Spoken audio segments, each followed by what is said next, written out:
this is a very profound moment in time, and if we realize that our minds are creating this moment, we begin to understand the beauty of the Saturn teacher, because Saturn is the Lord of time, Saturn rules time, and so basically, as we remember our Saturn teacher, you not only have to do the right job, but you have to do the job right. And that's the mark of the Saturn teacher. You have to do it right. And so if we do the job right in terms of manifesting time, we'll have a good time.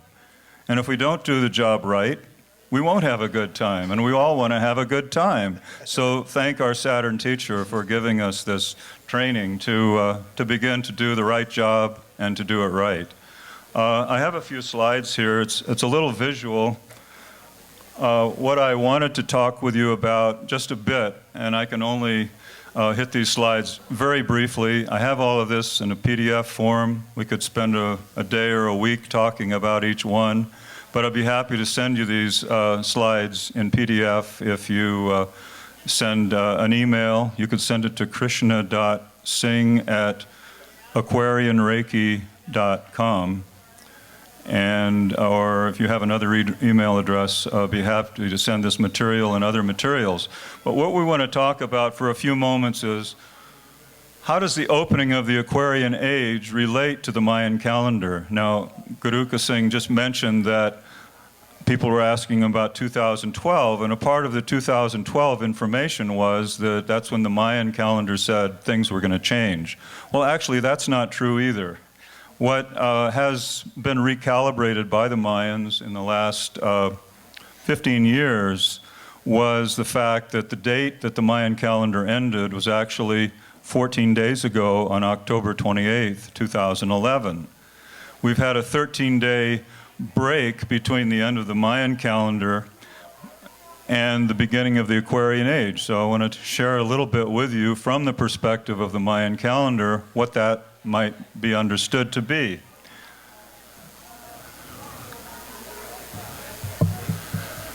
First of all, a little bit of an opprobrium for the Mayans, the Mayan culture, the Mayan people, the Mayan spirituality, and the Mayan calendar comes directly from a lecture that the Sri Singh Sahib gave on August of 1987 in Los Angeles. If you remember, this was the time when all of the planets were lined up. It was called the harmonic convergence. And in that evening, on Friday evening, before that weekend began, this is what he said. The Mayan calendar is very correct. It has been correct always, it is correct now, and it will be correct forever. Now that's a pretty straight-on echo of Jugad Sach, Habe Sach, Habi Sach, Nanak Hosi Be Sach. This is a very powerful endorsement that he made at that time.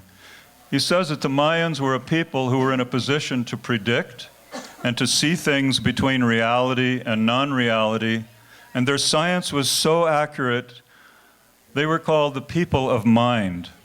And then finally, this is the one that really blew me away.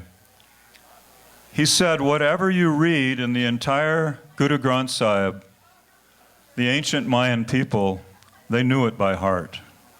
And so, wow. From that day, I began to really want to learn more and in more depth from a Mayan teacher to really understand how this was, this parallel system, which is so much of an overlay to our own system. So here's another overlay between the Mayan system and our Aquarian system. When Mayans greet, you know, we like to say Sat Nam, which means your essence is truth, my essence is truth, therefore everything that transpires in this conversation is truth. Or we say Waheguru Ji Ka Khalsa, Waheguru Ji Ki Fateh. We are both Khalsa, we belong to Waheguru, victory belongs to Waheguru, and so the victory is inevitable for everyone who belongs to Waheguru, the Khalsa. Mayans say something which also resonates with this Aquarian time. What they say is In La Kech. In La Kech. The meaning of In La Kech means I am another yourself. I see you, you see me, we're the same. What is the first Aquarian Sutra? Recognize that the other person is you. It's the same. Again, it's the same consciousness, the same spirit.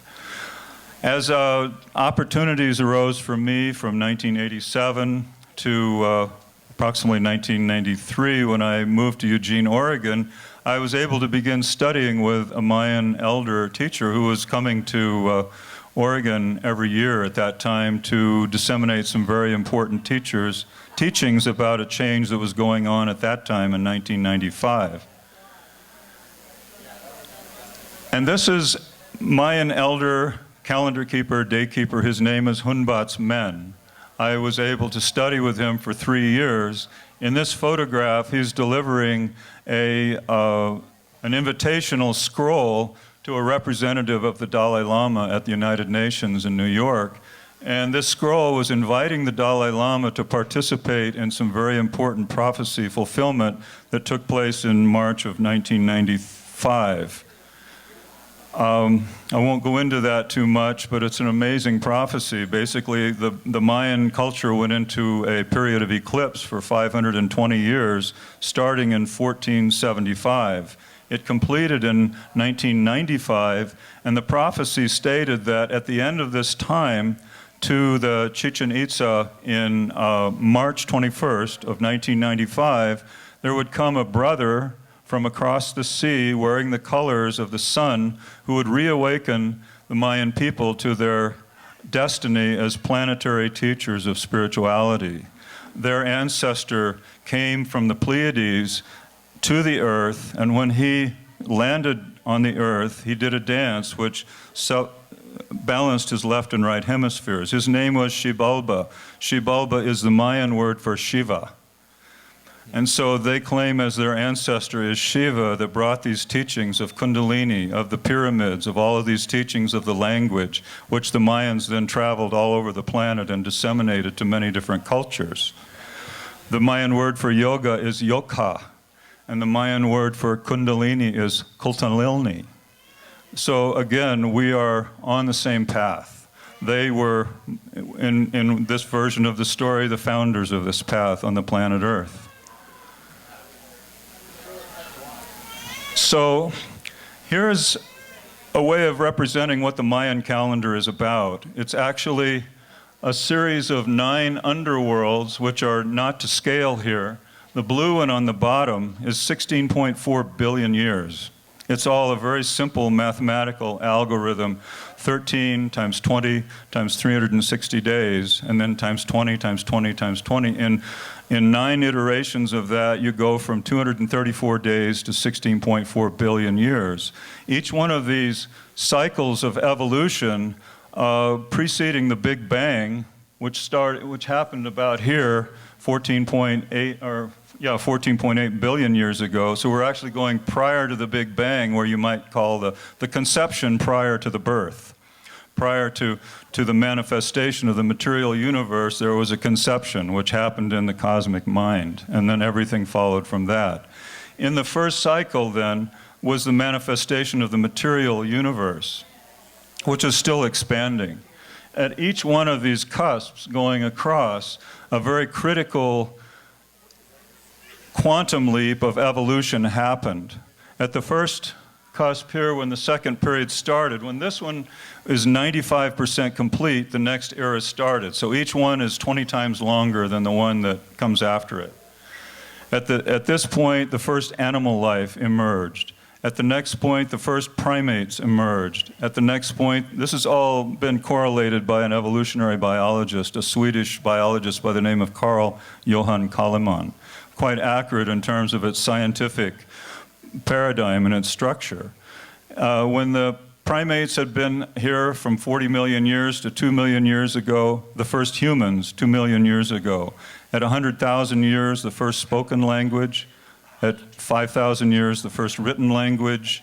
Over the course of the next almost 5,000 years, humanity developed literature, mathematics, philosophy, science, engineering, to the place where 250 years ago, we were able to make machines that would do work for us. This was a fantastic and a profound thing. It happened in about 1750.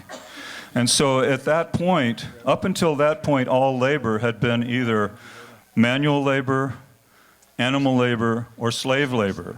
And so this has a big thing to do with how societies were organized. If they wanted to be productive, they would start wars, they would capture other nations, turn them into slaves to do their work, and so this higher culture could elevate itself on the backs of other human beings.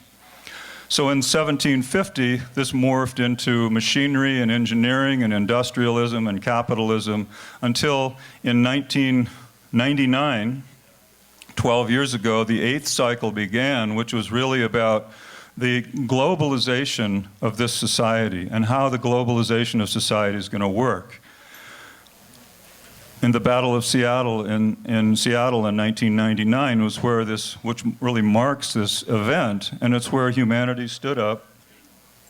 Humanity stood up and said, no, this is not the right way to do it. And for the past 12 years, we've seen the wars and the chaos as a result of human resistance to the machine. Finally, on March 9th of this year, 2011, the final 234 days began, which is really about the enlightenment and the realization of compassion and enlightenment in the human mind. And this is what ended, all of them actually ended on October 28th. And so from the point of October 28th until, which is right here, until today, which is right here, we had a 13-day hiatus. Now, there are 20 zodiac signs in the Mayan calendar.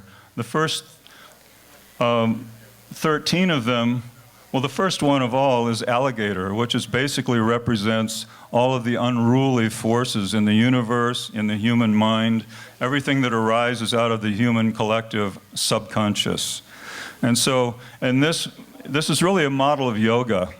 And so for 13 days, you're going through this gray period of basically getting a handle on managing all of these unruly forces that are in the human mind until we get to the 13th day, which is the scepter or the ruler, you could say, of Saturn, to say, it's all under control. We're managing it, we're smooth, we're cool. Now we're going on. The next day, which is today, November 11th, is the day of the jaguar. The jaguar is the Central American version of the lion, and the jaguar is the shaman yogi priest. And so the shaman yogi now goes forward for the next 7 days on a path toward enlightenment. And this is the beginning of that second cycle within the completion of the process of 16 billion years. And so at the end of every 20 days, it starts over again, and it starts over again, and it will happen this way forever. And so if you don't get it right this time, you get to do it again. We all knew that already. We want to do it right so we don't have to do it again. So somebody's standing in front of the little beeper there. It's okay. There we go. Thank you. I just want to close in offering this brief thumbnail and gratitude for the opportunity and the honor of speaking here today, and for all of the blessings and teachings of our great and wonderful teacher, Sri Singh Sahib Yogi Ji. Waheguru Ji Ka Khalsa, Waheguru Ji Ki Fateh. Waheguru Ji Ki Fateh.